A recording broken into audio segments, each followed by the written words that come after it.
സംസ്ഥാനത്ത് അന്യസംസ്ഥാന തൊഴിലാളികൾ താമസിക്കുന്ന ലേബർ ക്യാമ്പുകളിൽ പകർച്ചവ്യാധികൾ പൊട്ടിപ്പുറപ്പെടാൻ സാധ്യതയുണ്ടെന്ന് ആരോഗ്യവകുപ്പിന്റെ മുന്നറിയിപ്പ്. സംസ്ഥാന വ്യാപകമായി ലേബർ ക്യാമ്പുകളിൽ ഇന്ന് നടത്തിയ പരിശോധനയിൽ വൃത്തിഹീനമായ സാഹചര്യങ്ങളിലാണ് ഭൂരിപക്ഷം ക്യാമ്പുകളും പ്രവർത്തിക്കുന്നതെന്ന് കണ്ടെത്തി. ക്യാമ്പുകളിലെ ഭൗതിക സാഹചര്യങ്ങൾ മെച്ചപ്പെടുത്തിയില്ലെങ്കിൽ മലമ്പനി ഉൾപ്പെടെയുള്ള രോഗങ്ങൾ പൊട്ടിപ്പുറപ്പെടാൻ സാധ്യതയുണ്ടെന്ന് ആരോഗ്യവകുപ്പ് ഡയറക്ടർ ഡോക്ടർ എൻ ശ്രീധർ പറഞ്ഞു.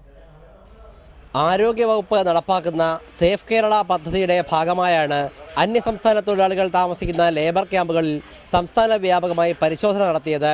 വൃത്തിഹീനമായ സാഹചര്യങ്ങളിലാണ് ഭൂരിപക്ഷം ലേബർ ക്യാമ്പുകളും പ്രവർത്തിക്കുന്നതെന്ന് പരിശോധനയിൽ കണ്ടെത്തി.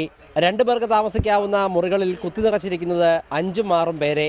കക്കൂസും അടുക്കളയുമെല്ലാം ഒരേ മുറിയിൽ. വിസർജ്യ വസ്തുക്കൾ ഒഴുക്കിവിടുന്നത് തുറസായ സ്ഥലത്തേക്ക്. ഭക്ഷണാവശിഷ്ടങ്ങളുടെയും മാലിന്യ കൂമ്പാരത്തിന്റെയും നടുവിൽ താമസം.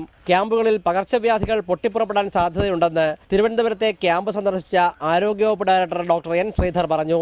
വളരെ ജീവിക്കാൻ കഴിയാത്ത സാഹചര്യത്തിലും വളരെ ദുർഗന്ധപൂരിതമായ അന്തരീക്ഷത്തിലും ആണ് വളരെയധികം പേർ താമസിക്കുന്നതെന്ന് കണ്ടു. ഇവിടെ താമസിക്കുന്ന ആളുകളിൽ നിന്ന് ചിലപ്പോൾ മലമ്പനിയോ അല്ലെങ്കിൽ മറ്റേതെങ്കിലും തരത്തിലുള്ള നമ്മൾ നിയന്ത്രണ വിധേയമാക്കിയ രോഗങ്ങളോ വരാനുള്ളൊരു സാഹചര്യം നിലവിലുണ്ട്. അതുകൊണ്ട് തന്നെ ഇത് മറ്റ് രോഗങ്ങൾ ഉണ്ടാക്കാതിരിക്കാൻ എന്ന് വെച്ചാൽ ഒരു ഡിസാസ്റ്ററിലേക്ക് പോകാതിരിക്കാൻ വേണ്ടിയിട്ടുള്ള മുൻകരുതലെടുക്കാനുള്ള എല്ലാ നടപടികളും ആരോഗ്യവകുപ്പിൻ്റെ ഭാഗത്തു നിന്നുണ്ടാകും. തൊഴിലാളികളെ എത്തിച്ച കോൺട്രാക്ടർമാർ നിയമലംഘനം നടത്തിയിരിക്കുകയാണെന്ന് ആരോഗ്യവകുപ്പ് ഡയറക്ടർ പറഞ്ഞു. ക്യാമ്പ് ഉടമകൾക്ക് നോട്ടീസ് നൽകും. ഭൗതിക സാഹചര്യങ്ങൾ മെച്ചപ്പെടുത്തിയില്ലെങ്കിൽ കർശന നടപടിയെടുക്കാൻ ഒരുങ്ങുകയാണ് ആരോഗ്യവകുപ്പ്.